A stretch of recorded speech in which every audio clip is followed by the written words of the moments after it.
جابر بن عبداللہ رضی اللہ تعالی عنہ حضور اقدس صلی اللہ علیہ وسلم کا یہ ارشاد نقل فرماتے ہیں کہ مجھ پر سب انبیاء علیہم السلام پیش کیے گئے، یعنی مجھے دکھائے گئے۔ پس حضرت موسیٰ علیہ السلام کو میں نے دیکھا تو وہ ذرا پتلے دبلے بدن کے آدمی ہیں، گویا کہ قبیلہ شنوا کے لوگوں میں سے ہیں۔ اور حضرت عیسیٰ علیہ السلام کو دیکھا تو ان سب لوگوں میں سے جو میری نظر میں ہیں، اور عروہ بن مسعود ان سے زیادہ ملتے جلتے معلوم ہوئے۔ اور حضرت ابراہیم علیہ السلام کو دیکھا تو میرے دیکھے ہوئے لوگوں میں سے میں خود ہی ان کے ساتھ زیادہ مشابہ ہوں۔ ایسے ہی جبرائیل امین علیہ السلام کو دیکھا تو ان کے ساتھ زیادہ مشابہ ان لوگوں میں سے جو میری نظر میں ہیں وحیہ قلبی ہیں۔ فائدہ: یہ حضور اقدس صلی اللہ علیہ وسلم کا انبیاء کو دیکھنا یا شب معراج میں ہوا ہے یا خواب کی حالت میں ہوا ہے۔ بخاری شریف میں دونوں طرح کی روایتیں ہیں اور اس اختلاف میں کوئی اشکال نہیں، اس لیے کہ ہو سکتا ہے کہ دونوں مرتبہ دیکھا ہو۔ نیز حضرت موسیٰ علیہ السلام کے ذکر میں ہلکے بدن کا ترجمہ اپنے نزدیک راجح قول پر کیا، ورنہ بعض علماء نے اس کے ترجمے میں اور بھی اقوال فرمائے ہیں۔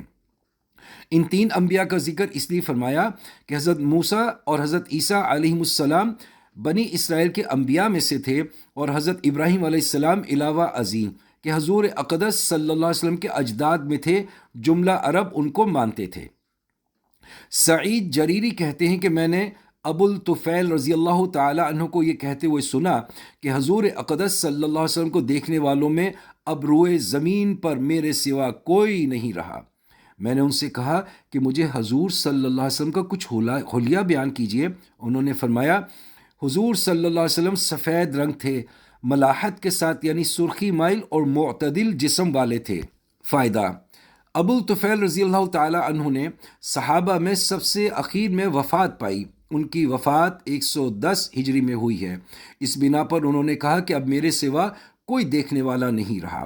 علماء فرماتے ہیں کہ روئے زمین کی قید اس لیے لگائی گئی کہ آسمان پر حضرت عیسیٰ علیہ السلام آپ کے دیکھنے والوں میں موجود تھے۔ ابن عباس رضی اللہ تعالیٰ عنہ فرماتے ہیں کہ حضور اکرم صلی اللہ علیہ وسلم کے اگلے دانت کچھ کشادہ تھے، یعنی ان میں کسی قدر ریخیں تھیں، گنجان نہ تھے۔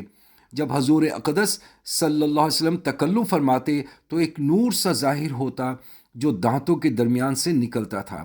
فائدہ: علماء کے نزدیک مشہور یہ ہے کہ یہ تشبیہ ہے۔